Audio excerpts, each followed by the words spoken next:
नमस्कार. श्री स्वामी समर्थ. गुरुपुष्य अमृत योग. गुरुपुष्य अमृत योग, काही सेवा आणि उपाय आज आपण पाहूया. आपल्यातल्या बऱ्याच लोकांना म्हणजे गुरुपुष्य अमृत योग काय आहे, त्याचं महत्त्व किती आहे, तो दिवस शुभ आहे का अशुभ आहे का, म्हणजे या दिवसाचं जे काय मोलाचं स्थान आहे ना, ते खूप साऱ्या लोकांना माहीत नाही आहे. म्हणजे गुरुपुष्य अमृत म्हणजे एक चांगला योग आहे हे काही माहिती नाही. तर आता आपण आज काय करणार आहोत, त्याच्याच विषयीची माहिती आज पाहणार आहोत. गुरुपुष्य अमृत हे पुष्य नक्षत्र ज्या वेळेला गुरुवारी येतं तो योग म्हणजे गुरुपुष्य अमृत योग. असा योग फारच क्वचित असतो. आता ज्या गुरुवारी पुष्य नक्षत्र येते त्या दिवशी गुरुपुष्य अमृत योग असतो. आता हा योग सर्व कार्यासाठी शुभ मानला जातो. हा योग सर्व गुरुवारी जे काही कार्य तुम्हाला करायची असतील ती सगळी कार्य, खरेदीची, विक्रीची, जी काही तुम्हाला करायची ती सगळी तुम्ही या दिवशी करू शकता. म्हणजे आपली महत्त्वाची जर काही कामं असतील तर ती तुम्ही या दिवशी करू शकता. कारण गुरुवारी पुष्य नक्षत्र आलं तर शुभ आणि अद्भुत फलदायी योग असं तयार होतं. या दिवशी तुम्ही सोनं खरेदी करू शकता. महत्त्वाची कामं तर तुम्हाला सांगितलेले आहेत, खरेदी करूच शकता महत्त्वाची कामे. पण अजून एखादा नवीन व्यवसाय चालू करायचा असला, एखादं कशाचं उद्घाटन करायचं असलं तरीसुद्धा तुम्ही या दिवशी ते करू शकता. आता गुरुपुष्य अमृत या मुहूर्तावर आपण काय काय उपाय करू शकतो ते आपण बघूया.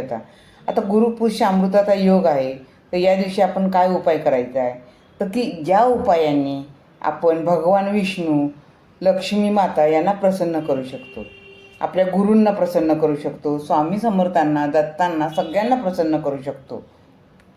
या दिवशी काय करायचं आहे, लवकर उठून आंघोळ करायची आहे. पाण्यामध्ये आंघोळ करायच्या, पाण्यामध्ये थोडीशी चिमूटभर हळद टाकायची आहे.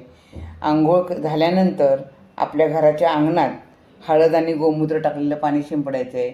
अंगण नसेल तर थोडंसं आपल्या दरवाजामध्ये पुसून घ्यायचं आहे, उंबरा पुसून घ्यायचा आहे.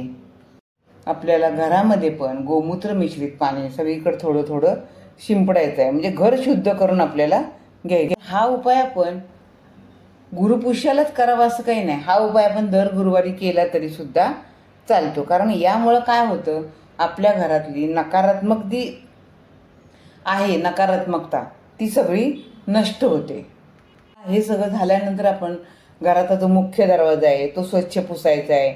आणि त्याच्यावर काय करायचं आहे, गोमूत्र आणि हळद एकत्र करून त्या मिश्रणाने आपल्याला दरवाजावर एक स्वस्तिक काढायचं आहे. त्यानंतर त्याला अक्षदा, हळद, कुंकू आपण पूजा करायची आहे त्याची. नंतर घराची सफाई करायची आहे. घरातलं किचनमध्ये सुद्धा ओट्याच्या वरती आपल्याला काय करायचं आहे, एक तूप आणि हळद यांनी एक स्वस्तिक काढायचं आहे. तिथं किचनच्या ओट्यावर काढलेल्या स्वस्तिकाची पण आपल्याला पूजा करायची आहे. त्याला तुपाच्या दिव्याने ओवाळायचं आहे. आता देवघराची पण स्वच्छ सफाई करून छान देवाची पूजा करायची आहे. घराच्या मुख्य दरवाजाच्या उंबऱ्यावर हळदीचं लेपन करायचं आहे आपल्याला. म्हणजे ह्या सगळ्या गोष्टी आपल्याला गुरुपुष्याच्या मुहूर्तावर करायच्या आहेत. गुरुपुष्य अमृत आहे त्या दिवशी आपल्याला काय सेवा करायची ते पाहूया. आपल्या देवघरातलं स्त्रीयंत्र आहे ना, त्या स्त्रीयंत्रावर आपल्याला कुंकुमार्जन करायचं आहे. नसेल तुमच्याकडे स्त्रीयंत्र तर तुम्ही 1 रुपयाचं नाणं ठेवा आणि त्याच्यावर कुंकुमार्जन करा.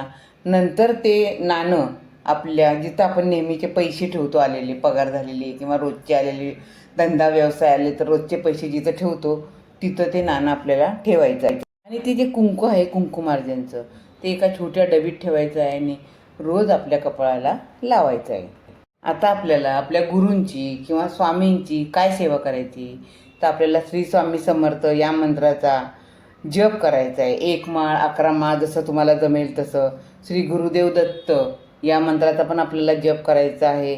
त्यानंतर कुलदेवतेची सेवा करायची आहे.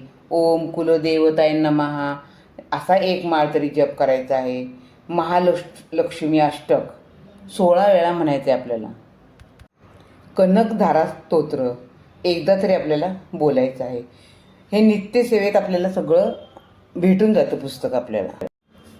गीतेमधला 15वा अध्याय आपल्याला एक वेळा तरी तो वाचायचा आहे. या दिवशी विष्णू गायत्री मंत्र, कुबेर मंत्र या मंत्राची देखील आपल्याला एक तरी जपमाळ करायची आहे. 11 माळी शक्य नसेल कुठल्या ह्याचा तर निदान प्रत्येकाची एक एक माळ तरी तुम्ही करावी. या दिवशी व्यंकटेश स्तोत्र पण पठण करायचं. त्यामध्ये शंखनाद करायचा आहे. आपल्याकडे जर शंख नसला तर घंटा वाजवायची आहे. सर्व सेवा केल्याने आता माता लक्ष्मी आणि भगवान विष्णू आपल्यावर एवढे प्रसन्न होतील. या सर्व सेवा करताना मन प्रसन्न ठेवा, आपले मन शुद्ध ठेवा, पवित्र ठेवा. विष्णू लक्ष्मी आपले गुरु सगळे तुमच्यावर प्रसन्न होतील. यावर्षी गुरुपुष्य 24 जुलै 2025ला आहे. तर तुम्ही नक्की या दिवशी तुम्हाला जमेल ती सेवा करा, जमेल ते उपाय करा आणि गुरुपुष्य अमृताचा चांगला अनुभव घ्या. श्री स्वामी